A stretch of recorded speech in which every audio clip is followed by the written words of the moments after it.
How are you? Very well. Good to see you, Maria. Lovely to be with you once again. And this, don't know what the weather's like down there. We're going through a little bit of a less than cold spell. It's always cold, but it's like less than cold. So I think we're gonna have a fun. This is gonna be we've got so many cool things that we're going to be. I'm quite excited about this one. I'm excited about this one. And do you know, speaking about with the weather being a bit weird, I had to go and I've got my heating keeps coming on because it's been cold, but I had to turn it off because I'm a bit warm. My studio is warm. My studio is warm, yes. And because I've got my lights on too, because it's getting darker. So I'm a bit, can you see I'm lit? See, I thought you'd be very techie and you'd have like an app on your phone that could suddenly switch your heating on and switch the lights on in your house. Yeah. Do you know what? I have got all the gear, but I have got no idea. I don't know how to connect it up. Seriously, I'm not kidding. I bought everything. I have everything you can possibly imagine. Don't know how to use 90% of it. There you go. That's what it is. Anyway, it's good, isn't it? Yeah. Shall we get on with the show? Are we ready? Then? Shall we press the, I will cue the titles, cue the music. Press the button. Cue music. Cue the music.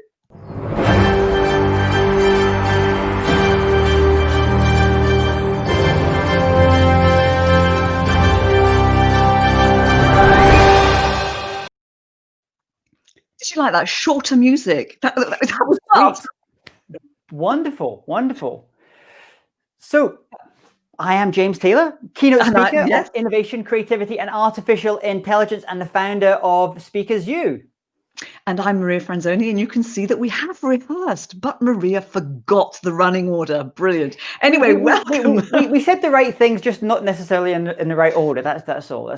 So, Maria, how's your week been going? What's been happening in your week before we get into things? Yeah, but you know what? Before we get into things, I have to tell you that I am reminded how dangerous it is to work from home. People say most accidents happen in the home.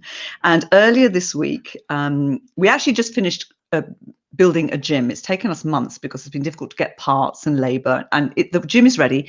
And so my man and I, we're going to use the gym. So what does he do this weekend? He puts his back out. Ooh. And you'll never guess how. You'll never guess. Do I want to know? He was flossing his teeth. I kid you not. That's going to be one of those things when, you know, at the end of the year, when they have like the Ministry of Health and they say like the most common causes of accidents in the home, flossing of teeth. That's going to be up there now. But we moved all the heavy equipment together. We carried it all across from the house into the gym. Really heavy, right? No problems at all. Flossing his teeth. Anyway, how about you? How's your week been? It's been a very good week. I was actually doing a lot of prepping for some MC stuff that's coming up, a big virtual conference in the Middle East. So once that was all done, and it was my wife's birthday yesterday, so I ordered this. What I love about other people's birthday in your household is you can buy stuff that you really want. So I decided to order from, this is in East London, it's called La Fromagerie. And they specialize F-A-U-X fromagerie. They specialize in vegan cheeses. And so we have this introduction to veganism selection box, which includes a vegan Zola, and a Camembert. So there you go, and lots of wonderful cheeses. So this afternoon, once we finish doing this today, I'm going to be enjoying some nice vegan cheeses. And one of our London Speaker Bureau lovely people over there, Caroline Hunt over there in New York. I did an event for her early in the year, and she kindly sent me a lovely bottle of champagne. So we're going to be opening that this afternoon. So it's going to be fun. But anyway, we should probably get on with the show. Yes. What are we doing? What are we talking about today? We've got three things we're going to be talking about today.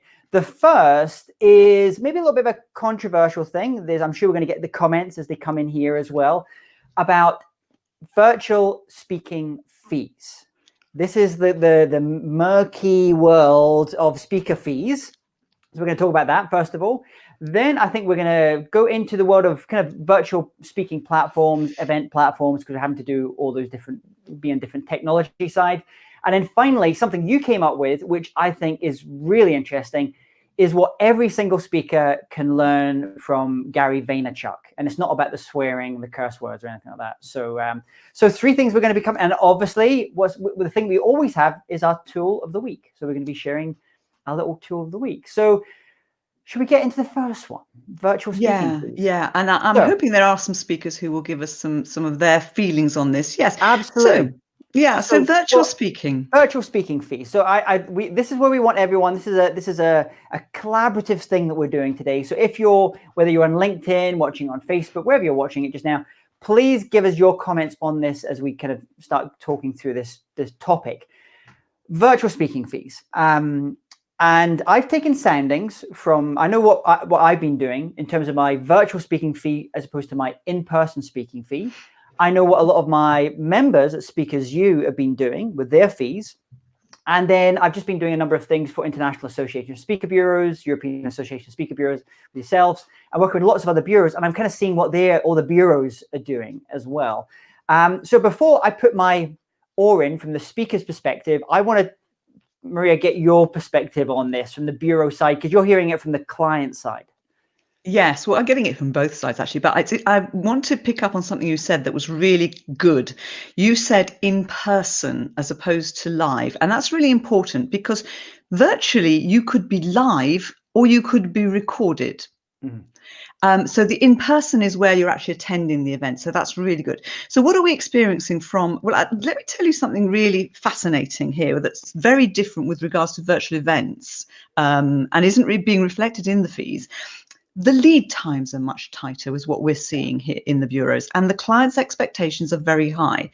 And London Speaker Bureau shared an interesting fact today, actually, this is hot off the press, that last September, 38% of the events had a 1 month or shorter lead time, so had short lead times.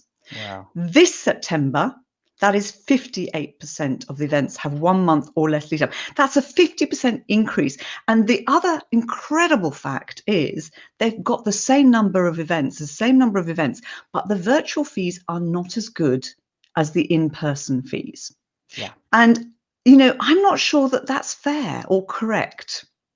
What's your take on that? Well, it's a hard. I mean, I think that's very interesting about the 38% to 58%. For me, as a speaker, it feels like when I work with clients from the Middle East, because everything's really last minute. I mean, like the event, for example, I did on Monday. They only contacted us a week and a half beforehand. That's how tight it was, and that's really quite common for a lot of things in the Middle East as well. But now that's happening with virtual. I don't know. I would say, in terms of what I've been seeing from other bureaus and talking with other clients, virtual, assuming it's live virtual, not pre-recorded, as you were saying, the fees have been anywhere from 50% to 75% of what the in-person fee would be. And obviously there's no flights, no hotels and things. And I think that is partly, I think that's a function of supply and demand. There's a reduction in events, there's a reduction in demand, and there's an oversupply. So over time, that starts to sort itself out. Maybe some speakers leave the market, decide to go and do other things, and that starts to change it. But what I'm also finding is that that it's actually quite interesting as we kind of go back to where I think we're going to go with the hybrid model. That I'm now having conversations. Like this morning, I had a conversation with a client, a bureau, and a client, and they wanted me to go and speak somewhere in person, and they couldn't quite hit my in-person fee, live in-person fee. So I said to them, okay, what about we do it virtually instead? And so I won't travel there. Now, from a speaker's perspective, that gives you another price point that you can work in as well. It's not really necessarily working all the time just now, but as we kind of go back to where we're starting to travel again, it suddenly means that you have a new product, a new price level to kind of sell. So I think that's quite useful. Yeah, no, that's really useful, really useful. It's interesting you mentioned the fact, you know, supply and demand. And in the previously, in a previous life, when we could meet in person and speakers were asked to present virtually, and maybe they were streamed in, and some of the big names used to do that because they didn't have time to travel or didn't want to travel, they did reduce the fee slightly, but not to the same level that we're seeing at the moment. And that was because they were charging basically their local fee as opposed to their fee if they were having to spend 2 days out or 3 days out. So there is an element of the supply and demand thing. And I've been saying this week that I think the earth is flat so the flat earthers are right, because with regards to supply, you can speak anywhere in the world at a moment's notice. Whereas before, you'd have to have a flight that was available and a hotel that was available, and you'd have to get the visa, and you'd have to have all of the correct paperwork, and you'd have to plan it. You'd have to have availability in the diary around it. Now, as long as you've got that hour slot in the diary, or you probably move stuff around, you can speak anywhere in the world. So the supply is much bigger, much greater for speakers. So you're absolutely right. I think also it depends on the speaker and where they're starting from, and before we went into this. If you're a new speaker that's just getting started, my general thing is speak as much as you possibly can, because you're working up your craft, you're working up your material. Just speak. And even if it's for lower fees, fine. Just I believe get and speak, and then as you become and you build your positioning and you build your reputation, then you start to reduce the supply, and then your fees kind of start to go up. If you're a speaker who is, maybe like that kind of $15,000, $20,000, $25,000 speaker, that's that's kind of the kind of middle class, I guess, of the speaking world, you have an option here. One, and I always propose to speakers that speaking, like on stage speaking or even virtual speaking, should only make up about 30 to 40% of their total income. And they should have online courses, subscription programs, membership programs, other things, books, lots of other stuff in there. So this time, just now, you can actually make the decision. Okay, I'm going to switch to creating some of those other products, or really selling and focusing on those other products for now, or writing that next big book. And so taking yourself that supply out of the market temporarily to work on something. And even at the higher end, I was talking to a bureau this week. They have a speaker, they had a client come to them. This speaker is normally over $1 million. And she said, I'll do it for $500,000. Simply because it wasn't about a money thing so much for her. It was because she wanted to make that interaction and keep her profile high as well. So it can, I noticed Yuval Noah Harari, who's a fantastic, brilliant mind. He was doing an event last week in Athens in Greece. And I thought, Yuval, he's not the kind of person that just goes out for the sake of going out. So it's interesting seeing how different speakers are approaching this in different ways. I don't know, what advice would you give to the speakers that you coach when it comes to this fee thing? Well, first of all, I am available for any event paying $500,000. I will clear the diary immediately. So that's the first point to put on there. John said, do we take payment in cheese? Yeah, if it's my commission on cheese is really rubbish. And by the time it's not so good. So what are we seeing? Well, actually, it's interesting because I was having a chat with your friend and mine, Ron Kaufman, this morning about how he's dealing with virtual, and he's saying that he believes that. And I totally agree with him. The value that you deliver, whether it's virtual or in person, is the same. The fees have been reduced because of COVID. There's no other reason. There's no other reason for that, because before he would have charged the same. But what he was saying to me, which of course is really, really valuable and important, is that when a speaker in the old days would go to an event, they had the opportunity to mingle with people, to talk. How's it been going? What's the atmosphere like? What's the feel for the people? Is there anything I need to know? And get a bit more briefing, a bit more feel, maybe even have lunch with some of the directors beforehand, and therefore react and adapt the session slightly. Now, you're probably 15 minutes before in the green room, not brought in, the green room that isn't really a green room, it's just you're not brought into the session. You're having to do a lot more work beforehand in order to really tailor and customize. And it's a great argument there to say, actually, I probably need to charge more, because you're going to have to this tech rehearsal, that tech rehearsal, speak to that person. Yeah. There's a lot more work needed. And I thought, you know what, you're absolutely right. And the lead times are tighter, so it's quite tough on speakers. And I think Ron is a good example of that. I know Ron got into thinking about the virtual online thing kind of early on. I remember going to his home studio in probably 2 years ago, and he had it all set up and it looked great, and he was already starting there. I see we've got David Avrin that's with us here today. David is exactly the same. He got in there really early, starting to build those studios. So for those speakers who already have some type of profile, some type of platform, it's almost in some ways it's simpler, because now it's a new modality that you're speaking and you're training in, but you've got that big list of customers that you've spoken to in the past. So you can go to them and say, hey, I realize your conference is not going to be happening this year, but I now have this virtual offering. That's actually much tougher for a new speaker, because a new speaker doesn't have all that return business that they can kind of go into. So those are some of the challenges. I'm just looking at some of the other ones. John saying we're getting a lot more calls for speakers from organizations who want freebies rather than paid. Absolutely. Maria, what's your usual response when you get the I'm not very polite when somebody's got no money. I don't think I can put this on air. So I usually say it's yeah. Anyway, let's leave it at that. Maybe let's move on at this point. Let's move on. So let's talk about the next up, because you were kind of you almost kind of foreshadowed it a little bit with talking about the technology piece. Virtual speaking platforms or virtual event platforms, in terms of what we're seeing just now.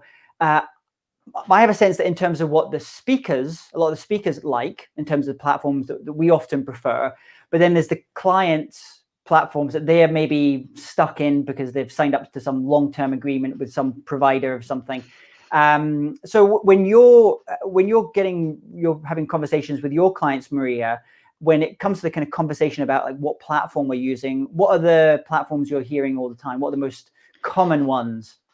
Do you know that a lot of people are using Zoom, which is wonderful because most speakers are comfortable with Zoom and love to use it. And of course, now you can actually see 49 people on the screen at once. You can pretend you're Tony Robbins, which is wonderful, which I was doing earlier this week, which I enjoyed. But people are using Teams and Google Hangouts and various other platforms. And is it Hopin? I think it is, or Hopin. Yeah. The problem is, for the speaker, you have to use whatever the client is using. And if you don't know it, you've got a learning curve. And if you've set up and prepared your presentation in other platforms before, which you're confident in and comfortable in, you're now suddenly in a situation where you might not be able to do what you wanted to do. And that can be really tough. And I don't know if people are having that experience out there. Have you had that? Have you had to use a platform that you weren't familiar with and learn it? Oh, every time.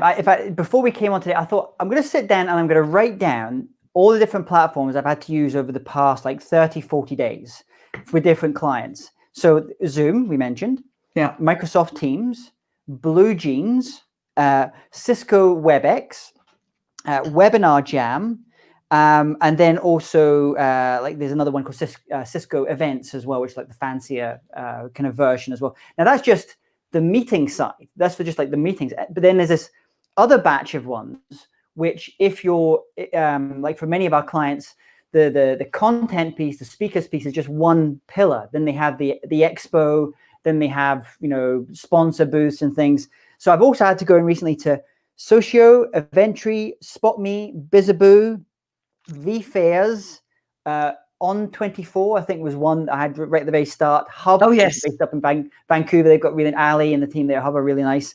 And then I saw one. I did one last week, and they were using it. I don't know what they were using actually. They basically designed it. It felt like I was in a computer game, like I was in Tron or something. So I kind of did my bit, and everything was 3D because people could wear these kind of virtual reality visors and stuff like that. And for me, it's this huge learning curve, but it's really exciting as well. As I see the gaming world can start to connect with, you know, live events.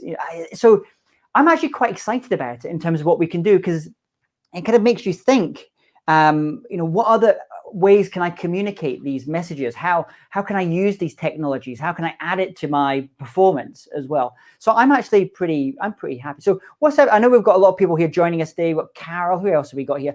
I would love to know what does everyone like? What do you like using? I know what our clients sometimes like. I was going to say one final thing on this, Maria. From my perspective, one thing I have noticed is some of my clients at a corporate level, they say we're supposed to be using Microsoft Teams, but actually for this event, we want to use Zoom because they've recognized that some of these platforms just don't have the flexibility and the functionality. Then you have to use other apps to do polling and things like that as well. So it's a bit of a pain.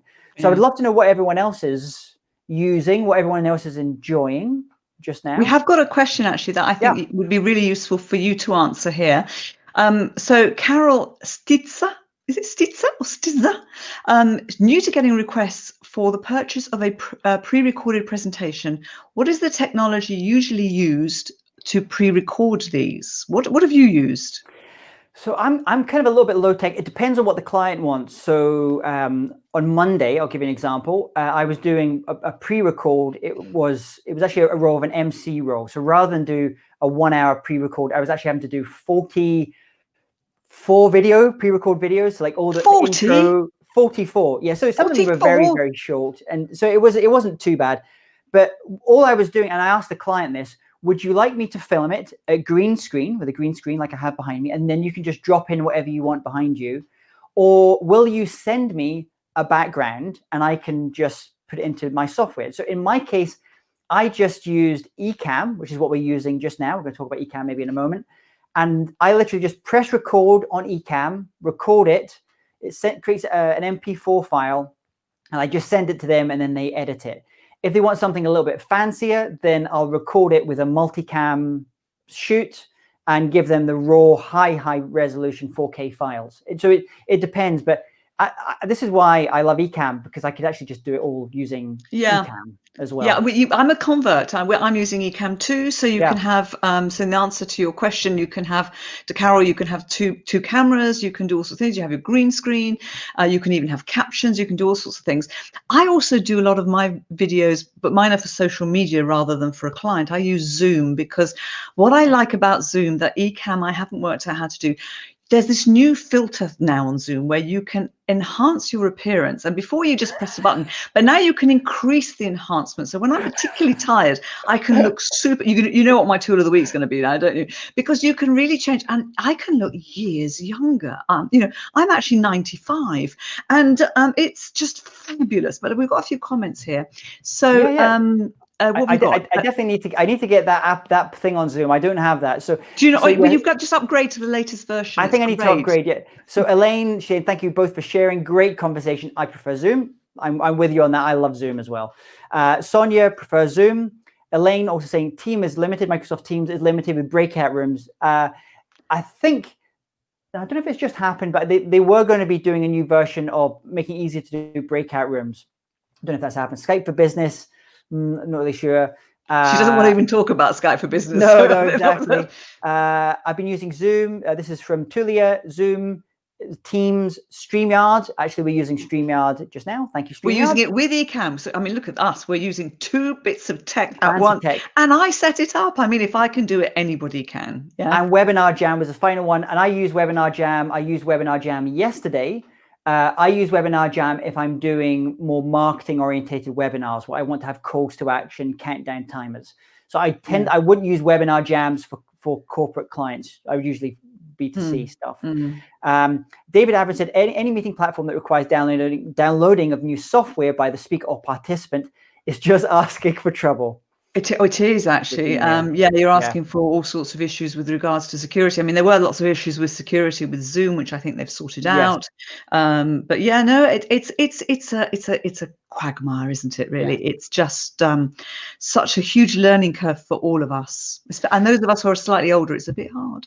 So before we get into our little final part 3, we just want to take a quick moment to thank our lovely folks at London Speaker Bureau. London Speaker Bureau are one of our sponsors for today. London Speaker Bureau is a global resource for corporations and governments for keynote speakers, executive learning masterclasses, and boardroom advisors, representing some of the most influential business leaders and politicians in the world. Named as the only global speaker International New York Times, if you need help in choosing a speaker for your next event, just go to londonspeakerbureau.com. And I also want to say a quick happy birthday to Minal from London Speaker Bureau over there in India. It was her birthday. I think it was yesterday as well. I think it's the same date as my wife. So happy birthday, Minal. That's why you know. That's why you know. So listen, there is a question here we should answer. So what are the key things to be sure to do when using Zoom? Big list. I actually, in fact, I don't have. I've got it over here. So let me just grab this. Have you got a list? Can you share it? Can you put it on the website and then people can download it? Oh, I don't know if I've actually got it. Oh, how many lists have you got? Oh no, here we go. This shows how low tech I am as well. Every single platform I have to use. So this is the Webex Setup one, Webex Setup 2. So let's look at my Zoom one. And I actually write down what the position is of my, it's exactly like a checklist. So perfect. Like switch off, restart your computer, put these lights on, do that thing, put the screens on. So in the case for Zoom, what I will generally do is I will do a complete restart of the computer. And then when it restarts, I'll go into preferences and I'll set all of my settings in advance. And I'll usually use Ecamm. Just it allows me a little bit more functionality for the audio and the video look that I want to have. I'll put on lights just to do that.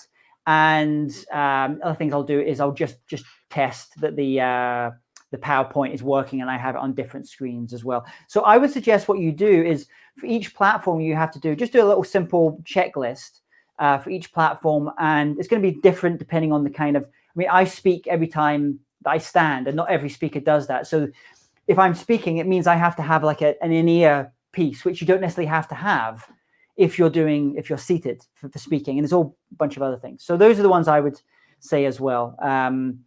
Actually, there's a question here just on that note. We mentioned London Speaker Bureau, our lovely sponsors. Mark Prensky was asking, how do you get represented by London Speaker Bureau?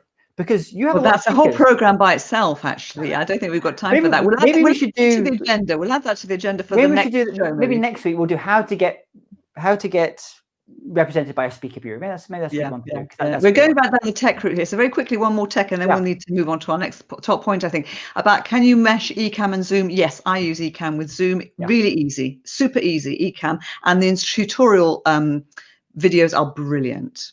So tell me, what are we talking about next?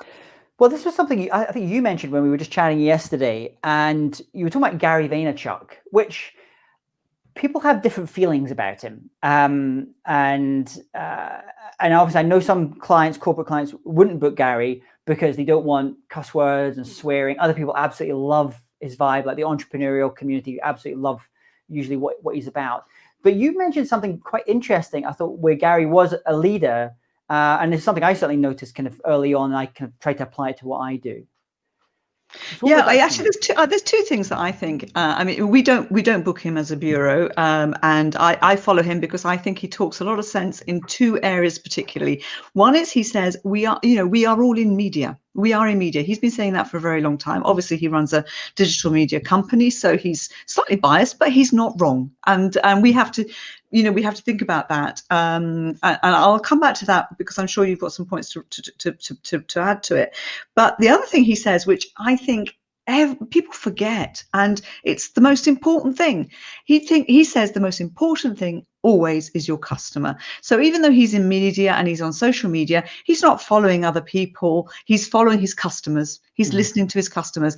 And I think that is wonderful. I love that. That's really important. But anyway, but the media point, you said something to me earlier this week, which I thought was fascinating with regards to media, regarding a certain president and how he handled the media recently.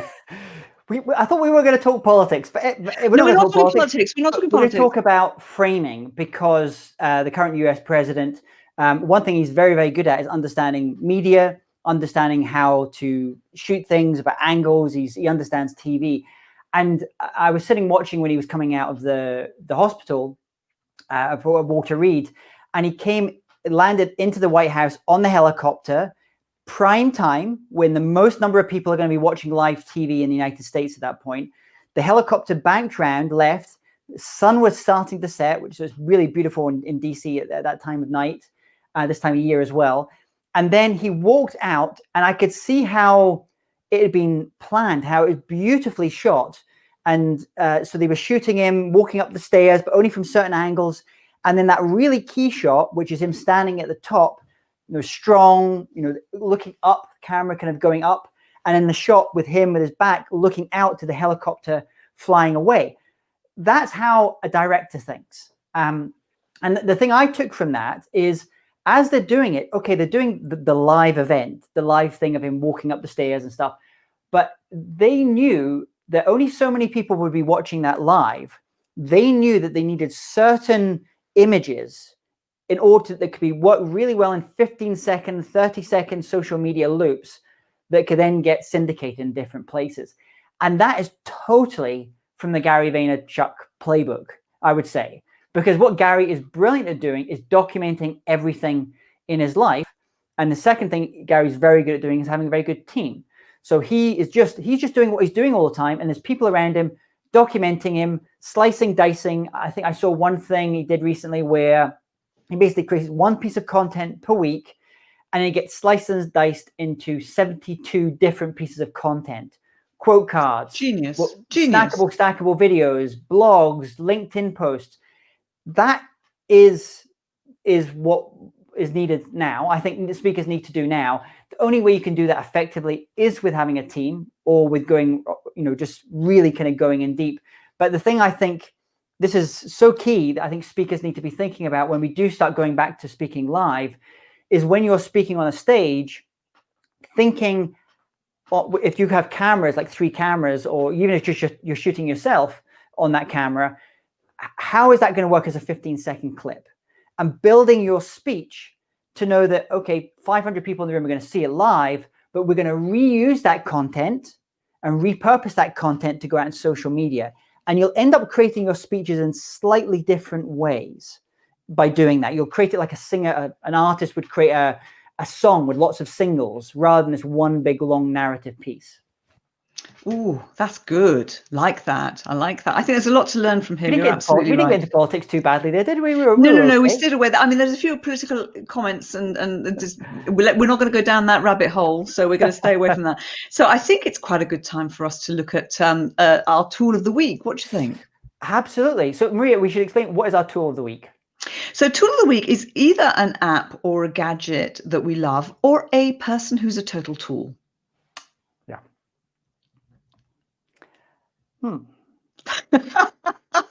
It's like silence. Shh. I'll start.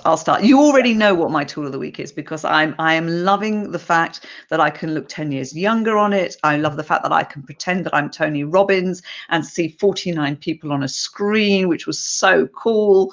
So it's Zoom. I love Zoom. I'm a Zoomer. You're a Zoomer. Fantastic. And we're going to, if people go to thisweekinevents.com, we're going to have everything we're talking about today and in the previous episodes, all the links, all the tools. We're going to have links to those as well. So we'll have, obviously, most of you using Zoom, but some of the other ones we talk about, you might not have. The one I was going to say for this week, you may not have heard about, which is called Kajabi. And Kajabi is really if you want to create online courses, membership programs. And the reason I use it myself, I've been using it since 2013. But the reason I think a lot of speakers should be looking at it as a platform is, as I mentioned, speaking on stages or virtually speaking should only really make up 30 to 40% of your overall revenue stream. The rest should come from membership, subscriptions, online courses. And for me, I just find it one of the easiest ways to create online courses. This week, I'm creating a whole series of online courses. I'm not speaking in any virtual stages this week. So I just love it. Really, really nice way. All of our Speakers U stuff's on it. And a lot of my Speakers U members are using Kajabi. So that's my tool of the week, Kajabi. And you go to kajabi.com or just go to thisweekinevents.com and we have a link in there for it. Fantastic. So there we are. Gosh, look at us. We're almost on time as well. We are. So it's mad, isn't it? Thank you everyone for coming and joining us today. I think today we've been on LinkedIn, we've been on Facebook, we now have the Facebook page. And we're on Twitter today. We're on Twitter today, talking about slicing and dicing. If you want, you can go to Spotify if you like listening to podcasts, and this episode will also be available on Spotify. I think maybe it's going to go on Amazon soon. We might have it. Hopefully, yeah. It's on 6 or 7 platforms. If you go to anchor.fm, you'll see it there. You see, we are repurposing our content. We are listening to Gary. We are listening. So Gary, if you're watching, thank you very much for that. And come join us next time. Come join us next time as well. And one thing I was going to say is, if you are a member or you're a leader within any of the speakers associations around the world, there's lots of them, NSA and PSA and APSS.